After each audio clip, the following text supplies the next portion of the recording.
जिंदगी की राहों में मुश्किलें तो आएंगी, जिंदगी की राहों में मुश्किलें तो आएंगी, पर हिम्मत रखना ये भी हल हो जाएंगी। दोस्तों, मैं हूँ प्रदीप तलरेजा। चलो कुछ अच्छा सुनते हैं।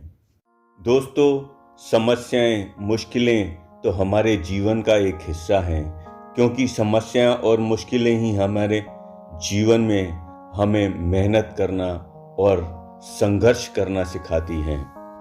इसीलिए हमें समस्याओं से, मुश्किलों से, प्रॉब्लम से घबराना नहीं है, बल्कि हमें उनका धैर्यपूर्वक, सहनशीलता से और समझदारी से उस समस्या का रास्ता निकालना है, उसका हल निकालना है। क्योंकि जल्दबाजी में कोई भी समस्या का हल नहीं निकल सकता, किसी भी समस्या का फैसला नहीं हो सकता। इसलिए हमें धैर्य और समझदारी से उस समस्या का हल निकालना होगा। आइए एक छोटी सी कहानी से समझते हैं। एक गांव में एक जमींदार रहता था। वो जमींदार गांव के ज़रूरतमंद लोगों को ब्याज पर पैसा दिया करता था और उनसे हर फसल के समय ब्याज लिया करता था। और उसी गांव में एक दुकानदार था। दुकानदार काफ़ी रहमदिल था, लोगों को उधार पर माल दे दिया करता था। जब फसल कटाई होती थी तो सभी किसान और गांव के लोग उसे पैसे वापस दे जाया करते थे। कुछ समय से गांव में सही तरीके से फसल नहीं हो रही थी।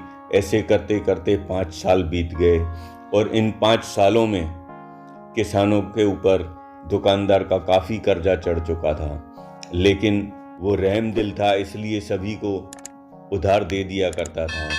इसके चलते जमींदार का दुकानदार के ऊपर काफ़ी कर्जा चढ़ चुका था। अब जमींदार ने दुकानदार से कहा, तुम मुझे अब पैसे वापस दो, अब मैं और नहीं रुक सकता। तब दुकानदार ने जमींदार से कहा, मुझे कुछ समय दीजिए, इस साल की जो फसल आएगी उसमें मैं आपका सारा कर्जा लौटा दूंगा। तब जमींदार ने कहा, नहीं, मैं नहीं रुक सकता, मुझे अभी और इसी समय पैसे चाहिए। तब जमींदार की नज़र दुकानदार की बेटी पर पड़ी, जो काफ़ी खूबसूरत थी। तब जमींदार ने सोचा, क्यों ना मैं इस दुकानदार की बेटी से शादी कर लूं। और उसने दुकानदार के सामने शर्त रखी कि वो अपनी बेटी की शादी मेरे से कर दे तो मैं उसका सारा कर्ज माफ़ कर दूंगा। इस बात को सुनते ही जाहिर सी बात है, कोई भी बाप होगा, उसे काफ़ी बुरा लगा और उसने ज़मींदार को बुरा भला कहकर अपने घर से निकाल दिया। 2 दिन के बाद ज़मींदार वापस दुकानदार के घर आया और उससे पैसे की मांग की और उसके सामने एक शर्त रखी, चलो एक रास्ता निकालते हैं कि मैं एक पोटली बांधता हूँ और उसमें एक सफ़ेद कंकड़ और एक काला कंकड़ बांधता हूँ और तुम्हारी बेटी उस पोटली में से एक कंकड़ निकालेगी।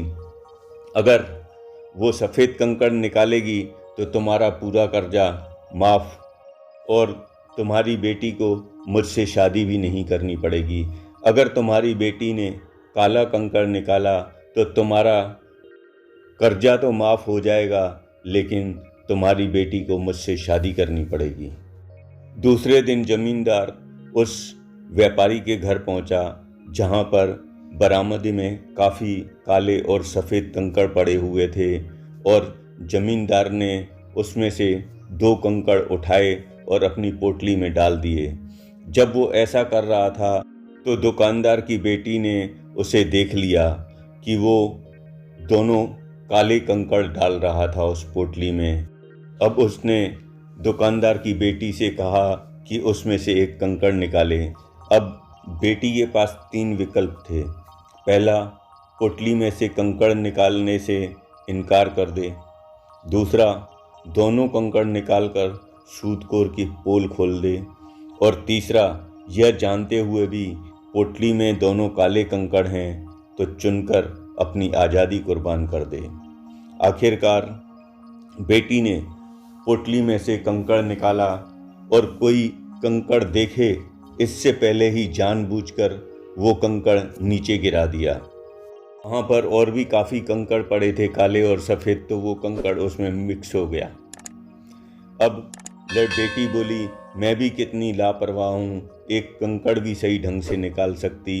चलो ऐसा करो, आप पोटली खोलो, उसमें जो दूसरा कंकड़ रखा है उससे मालूम पड़ जाएगा कि मैंने कौन सा कंकड़ निकाला था। स्वाभाविक है कि पोटली में काला कंकड़ ही था, क्योंकि सूदखोर ने उसमें डाले ही दोनों काले कंकड़ थे। अब सूदखोर के पास, जमींदार के पास दो रास्ते थे। एक, वो सब कुछ सही सही बताकर अपनी पोल खोल देता, या फिर चुपचाप उसे दुकानदार का कर्जा माफ़ करना पड़ा। और इस तरह बेटी की समझदारी और धैर्य से निकाले हुए रास्ते से बेटी की ज़िंदगी भी बच गई और दुकानदार का कर्ज भी माफ़ हो गया। दोस्तों, यही होता है कि धैर्य से, समझदारी से और सहनशीलता से किसी भी समस्या पर विचार किया जाए। समस्या पर नहीं, लेकिन समस्या के हल निकालने पर विचार किया जाए तो ज़रूर हर समस्या का हल निकल सकता है और हम उसमें ज़रूर कामयाब हो सकते हैं। इसीलिए कैसी भी मुसीबत हो, हमें अपने दिमाग का सही इस्तेमाल करना चाहिए और दिमाग पर ज़्यादा जोर न देकर धैर्य से काम लेकर कुछ अलग तरीके से सोचकर उसका हल निकाला जा सकता है। और ये पक्की बात है कि दिमाग का सही इस्तेमाल करें और धैर्य से सोचें तो ज़रूर ही हर समस्या का हल निकलेगा। दोस्तों, आप सभी खुश रहें, खुशहाल रहें, आबाद रहें, जियो दिल से।